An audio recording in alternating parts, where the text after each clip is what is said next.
Libro Las casas astrológicas, la experiencia individual en un marco de referencia, escrito por Dan Rudiger,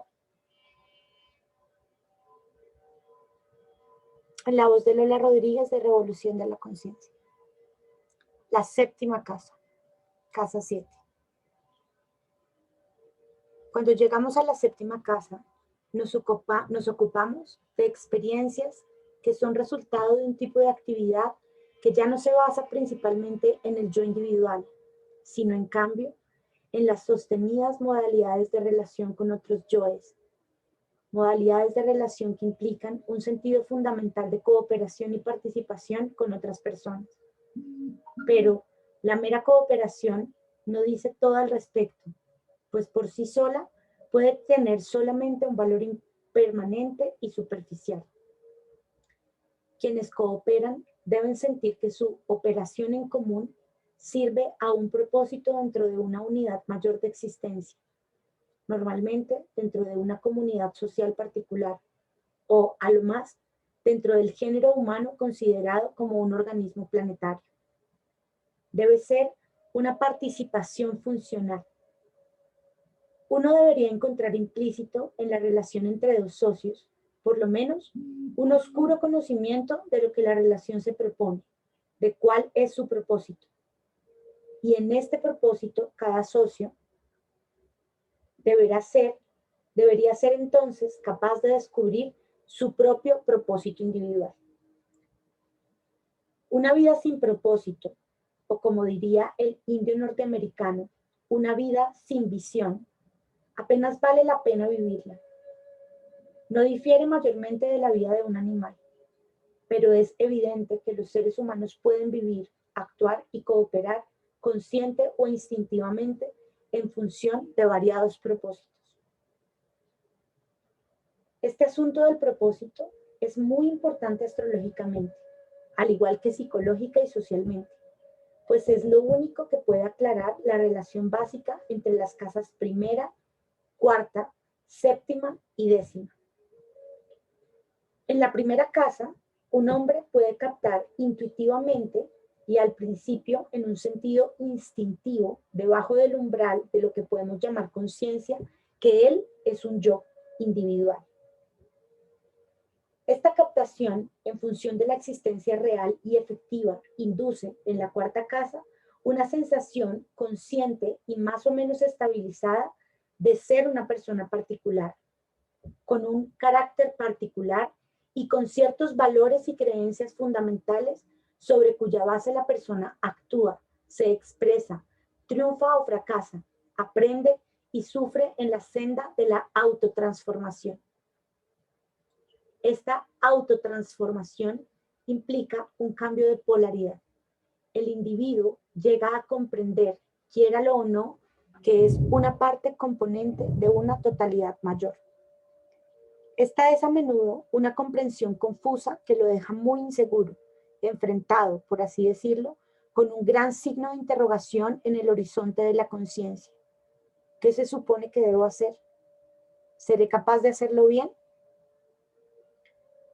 Es muy probable que el niño no se formule estas preguntas, al menos no en un sentido básico, porque normalmente él da por sentado que pertenece a una familia y a un medio ambiente. Él trata de expresarse en esa familia y en ese ambiente. Es afectado por estos, aprende, etc.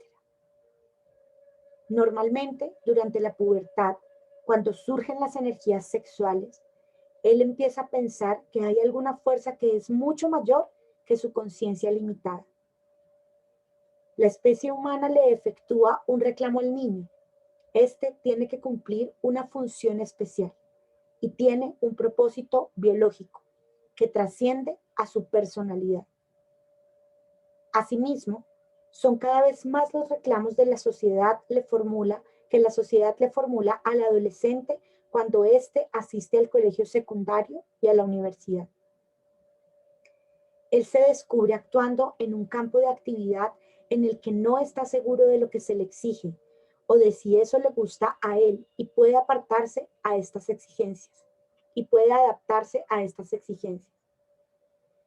Puede perturbarse emocionalmente, rebelarse ciegamente y hasta evadirse internándose en un inmenso fervor religioso y consagrarse al Dios de los devotos apelando al ser sublime que está siempre, convenientemente, allí para escuchar y consolar, con tal que se lo adore en exclusividad. Se dice que en astrología horaria, la séptima casa de un mapa confeccionado a cierta hora para responder a la pregunta de un consultante muestra el resultado del asunto sobre el cual se consultó. La función de un organismo es el resultado de su identidad, primera casa. Todo nace para cumplir una función particular. Sin embargo, esa función solo podrá conocerse si el nuevo ente se relaciona con otros entes con los que él tiene que cooperar. La vida produce machos y hembras, pero estos no tienen valor para la especie humana a menos que funcionen juntos. Cada persona aprende lo que según su sexo es, no solo biológicamente, sino también en función de la comunidad sociocultural, únicamente cuando funciona junto con otros seres humanos. Esta cooperación funcional produce a su tiempo algo valioso para la raza humana, para la sociedad particular o para ambas.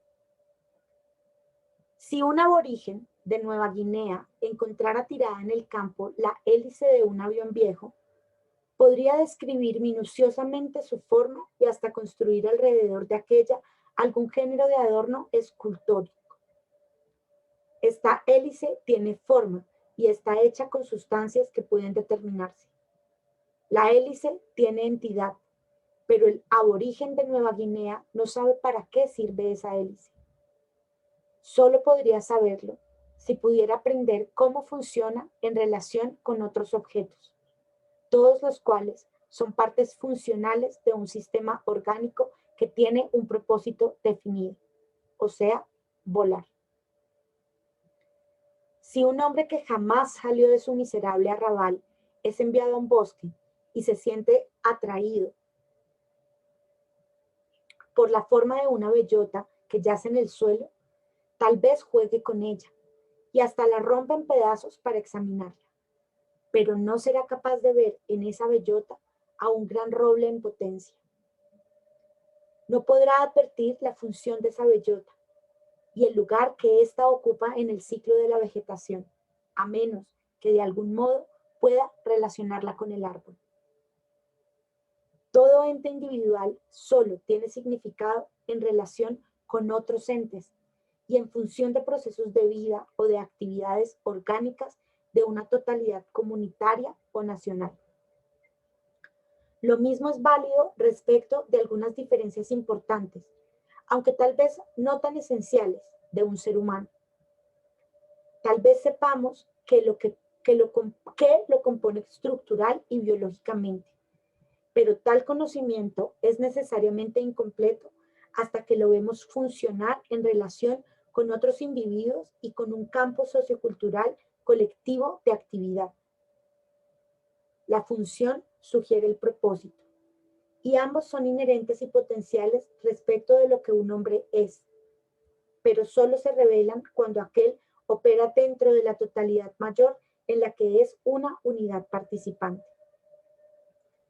Teóricamente, el propósito de una existencia individual se cumple en la 10ª casa. Pero este cumplimiento, positivo o negativo, parcial o completo, es resultado de lo que se estableció o captó conscientemente en el nivel de la 7ª casa. La calidad de las relaciones de una persona con otras en el nivel funcional es la base sobre la cual aquella logrará o no cuánto ha sido el propósito inherente de su existencia desde que nació, ya sea que haya sido consciente o no de este propósito. Las experiencias individuales relacionadas con la 7ª casa deben referirse todas a actividades que, al menos potencialmente, tengan un carácter funcional. La clave última de estas experiencias es la participación. Pero quien tiene la experiencia quizá no sea consciente al principio de que él participa en una totalidad mayor, en una comunidad o en la especie humana. Tal vez esté sojuzgado por su pareja y por el frenesí de vivir en pareja, o quizá sea esto lo que lo confunda. La sensación fascinante de llegar a conocer y experimentar plenamente a otro ser humano en el cual y a través del cual uno pueda autorrealizarse afecta fuertemente el periodo de luna de miel de esa relación. Sin embargo, frecuentemente, cuando los integrantes de la pareja se afianzan en la labor cotidiana que esa relación implica, entonces resulta claro el significado funcional de esta. El valor de una ceremonia pública y ritual de matrimonio consiste en que, desde el principio mismo de la relación conyugal, se afirma y solemniza claramente el significado social de esta, como ha de ser parte de la familia y de los procesos grupales. Con la esperada presencia de algún resultado derivado de la relación conyugal, hijos o al menos alguna forma de logro alcanzado mediante cooperación, se procura eclipsar la tensión puramente emocional y el éxtasis inherente a esa relación. Por esa misma razón, el hombre que asume un cargo público importante se lo hace pasar por una ceremonia pública de toma de posesión o de coronación. Ese hombre entra en una relación que tiene una función pública clara, una relación con nuevos socios con los que ha de cooperar en el cumplimiento de su tarea. Ese hombre contrae matrimonio con un propósito social. Este acto de contraer matrimonio con un propósito es inherente a todos los tipos de relación propios de la séptima casa. Aunque debo reiterar que los individuos que están relacionados son escasamente conscientes de la base de su asociación. Pero solo en la octava casa, la responsabilidad que tal asociación entraña resulta patente para ambas partes, tal vez vivida y emocionalmente. A la octava casa se la llamó la casa de la muerte y la regeneración, pues puede significar la muerte de algunas ilusiones y la regeneración de los egos de ambos miembros de la pareja. El concepto de matrimonio ha cambiado tanto hoy en día que parecería que la relación de un hombre y una mujer no tuviera otra función que la de producir felicidad personal, seguridad y realización emocional a la pareja, sin una referencia significativa en cuanto a progenio, servicio a prestar a la raza, o realización sociocultural, o servicio a brindar a la comunidad. Esto es, en un sentido, el resultado del carácter superindividualista y analítico de nuestra civilización y de su conciencia, que, armada a pedazos, presta atención a las partes como si no existiera una totalidad en las que éstas deberían operar. No obstante, estas partes son también totalidades, que están constituidas por muchas partes interrelacionadas e interdependientes. La respuesta a esto, que a menudo se da por supuesto, es hoy en día que un ser humano es una clase especialísima de totalidad que no pertenece funcionalmente a ninguna unidad mayor. Desde el punto de vista del filósofo que cree en el personalismo, cada persona es un fin en sí misma, es una especie de absoluto. Se relaciona con otras personas, pero esta relación es esencialmente personalista. O sea, no es una parte de operación cósmica alguna, no es funcional. La sociedad, el género humano y el planeta Tierra no están constituidos por organismos cuyos individuos humanos pueden llamarse simbólicamente células que compongan a esa sociedad, ese género humano o ese planeta Tierra. Cada individuo se alza esencialmente solo y autobastante, como una monada. Los contactos efectuados con otros individuos tienen un carácter puramente existencial. Solo tienen valor y significado en función de lo que procuran a cada individuo separadamente. Todo esto tal vez parezca muy metafísico y de poca consecuencia para el astrólogo, pero en realidad los párrafos anteriores presentan la oposición básica entre los dos enfoques importantísimos de la relación entre dos o más personas individuales y entre estas personas y la comunidad social organizada en la que viven y la raza humana como una totalidad. Ya sea que asumamos un enfoque o el otro, eso afectará fundamentalmente a lo que la relación humana, el matrimonio y la pareja realmente significan en la vida cotidiana. Lo triste de esto es que hoy en día las personas viven más o menos inconscientemente, en parte en función de uno de estos enfoques y en parte en función del otro. En consecuencia, reina una confusión básica en todas las cuestiones concernientes a la relación humana, que en su totalidad pertenecen a la séptima casa. El que resultaba básicamente funcional era el antiguo enfoque religioso de la relación conyugal y de toda asociación laboral, al menos relativamente permanente, dueñas de un carácter social y cultural. Lo que en muchísimos casos está fallando hoy en día es esta base funcional. Dos individuos se encuentran tan solo para desarrollar sus respectivas personalidades. Por supuesto, esto podrá ser muy valedero y constructivo, pero la relación de ambos se convierte en un fin en sí mismo, o más bien en un medio para ayudar a que se desarrollen las personalidades esencialmente separadas, propias de la cuarta casa, o para que se liberen las energías de la cuarta casa. Cuando es esto lo que ocurre, entonces es casi inevitable que, tarde o temprano, determinadas experiencias de la octava casa signifiquen la muerte de esa relación, o, si todo marcha bien, un renacimiento transformado. En suma, las experiencias relacionadas con la séptima casa, o sea, el matrimonio y todas las formas de asociaciones más o menos estables, pueden significar meramente la cooperación de individuos o pueden significar participación en una totalidad mayor a la que las personas que están relacionadas son profundamente conscientes que pertenecen en función de un destino común o de un claro propósito sociocultural. El problema principal de estas relaciones no consiste en si hay un gran amor o si existe un interés común que los socios en un negocio sientan profundamente, sino en cuál es la calidad de este amor o de este interés común. El matrimonio puede significar lo que los franceses llaman égoïs à deux, frase esta que es difícil de traducir, pero que significa la unión de dos personas únicamente para su satisfacción personal. 1.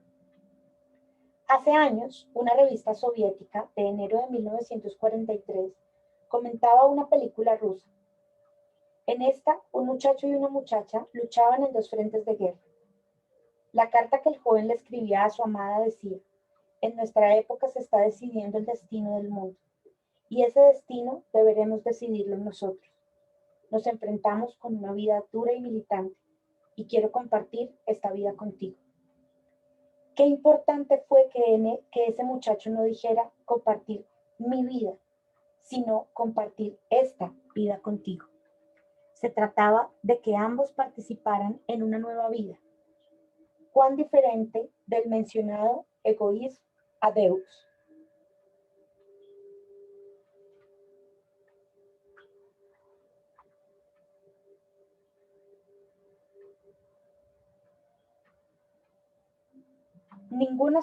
La asociación comercial puede establecerse únicamente para beneficio de los dos socios sin interesarles las consecuencias sociales. Por otra parte, la relación puede consagrarse a un propósito más que personal, en cualquier nivel que éste sea. Ningún astrólogo podrá decir positivamente cuál de los dos enfoques seguirá una persona en sus relaciones íntimas y estables. Pero el signo zodiacal en la cúspide de la casa, el lugar y los aspectos con el regente de ese signo, y la naturaleza de los planetas que puedan estar ubicados en la séptima casa, podrán decir muchísimo que sea de ayuda para una persona sincera que anhele participar en un campo mayor de la existencia para determinar cuáles son las mejores condiciones para esa participación. Y tal vez para alertarla sobre algunos de los peligros o pruebas implícitos en aquella. Quizá esto no haga que la relación sea más fácil, pero podría tornarla más significativa y fructífera. La cuestión más importante, astrológicamente hablando, implícita en todos los comentarios anteriores, es que solo deberíamos interpretar a la séptima casa, o en realidad a cualquier casa sola, cuando interpretemos un asunto que se refiera a experiencias o problemas atinentes a este ámbito de la existencia y la actividad humanas. El principio de relación, el descendente, y el principio de personalidad, el ascendente, constituyen dos polos independientes. Lo que uno sea como yo individual será evidenciado con el modo con que uno se relaciona con las personas y con el mundo en general. De modo parecido, los resultados de las relaciones proporcionan la retroalimentación que afecta a lo que los psicólogos llaman hoy en día la imagen que uno tiene de sí mismo.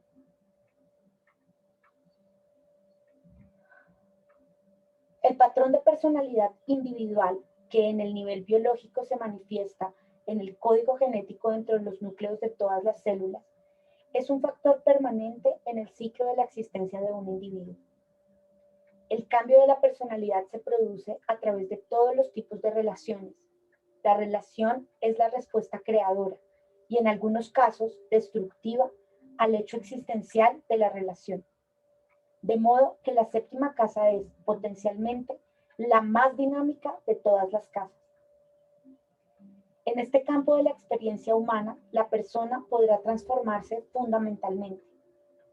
Es aquí también donde el hombre experimenta su máxima libertad, a menos que ciertos planetas estén muy cerca del descendente, planetas estos que simbolizan presiones compulsivas, propias del destino, que solo podrán construir a través de la magia de la relación el tipo de cimientos necesarios para la realización de un potente propósito inherente al yo individual. En este caso, puede ser que este propósito guíe al individuo para que entre en cierto tipo de relación o en una relación con cierto tipo de persona, que pudiera brindar experiencias capaces de servir mejor para dinamizar el propósito del destino, aunque esto sea mediante tensión y fatiga, o incluso tragedia. El matrimonio, al igual que otras clases de asociación, puede ser un campo de tensiones imposibles de resolver. Las experiencias derivadas de estas tensiones pueden servir también al propósito del crecimiento personal y conducir hacia la realización del destino del individuo. El planeta que esté cerca del descendente es, normalmente, una fuerte indicación de cómo afrontar mejor tales experiencias. Estas experiencias se afrontarán en diferentes niveles, según la etapa de desarrollo del individuo y, hasta podríamos añadir, según la fase de la evolución del alma que esta vida particular corporiza. Podrá observarse aquí cómo realmente en todas partes un proceso dialéctico en funcionamiento, el cual revela tres niveles básicos de relación. En el nivel biológico y tribal básico, todas las relaciones están sujetas a los dictados compulsivos de la vida y el bienestar del grupo, que integra la comunidad. Las relaciones tienen un propósito definido y son reguladas socialmente por fuertes tabúes, formulados esencialmente teniendo en vista lo que es naturalmente valioso y constructivo para la totalidad de la tribu, aunque a su tiempo otras preocupaciones puedan pervertir el propósito original. Cuando el hombre alcanza la etapa en la que el proceso de individualización empieza a operar fuertemente, las relaciones asumen un carácter más personal. Pero la relación básica del matrimonio está aún sujeta al imperativo biológico y a la necesidad de preservar y transmitir valores culturales y religiosos. Tan solo a partir de la Revolución Industrial empezaron a romperse los patrones tradicionales de relación. En realidad, no antes del comienzo de este siglo, y cierto individualismo intensificado y la rebelión femenina contra las normas patriarcales transformaron cabalmente la institución del matrimonio. El matrimonio ha perdido la mayor parte de su carácter social y religioso institucional. En la mayoría de los casos, cesó de ser asunto determinado por los padres, por la clase social y por los valores financieros. En la actualidad es principalmente un asunto de dos individuos que se unen de acuerdo con su libre albedrío, a fin de disfrutar en común una vida más rica. Así es como los factores de personalidad y relación recibieron casi toda la atención, y los referidos a las casas décima e incluso cuarta perdieron su principal importancia. Y esto porque la mayoría de los matrimonios, al menos en los Estados Unidos, carecen del sentido de destino y propósito social y trascendente, décima casa, y en la práctica están despojados de raíces muy vitales y sólidas, tanto sociales como geográficas. En la actualidad debería alcanzarse un tercer nivel, en el que tal vez lo que quede de la pauta del matrimonio se transforme aún más. La relación será dominada una vez más en ese nivel por un propósito común, social y supersocial, espiritual o planetario. Individuos verdaderamente autónomos y auténticos reunirán sus energías, tal vez de manera ritual, para trabajar en favor de un propósito verdaderamente común y deliberadamente compartido. Un propósito funcional, avisorado en términos de participación en la evolución total del género humano y de la Tierra. Parece evidente que este tercer nivel de relación íntima y creadora, que puede ser, aunque no lo sea necesariamente, también procreadora, es aún inaceptable y quizás impensable para la inmensa mayoría de la humanidad. Sin embargo, es posible que sean inminentes grandes cambios y que los países que no son de raza blanca y que están surgiendo encuentren en sus antiguos rasgos culturales lo que facilite a todas las personas aceptar un nuevo tipo de unión fructífera y superpersonal.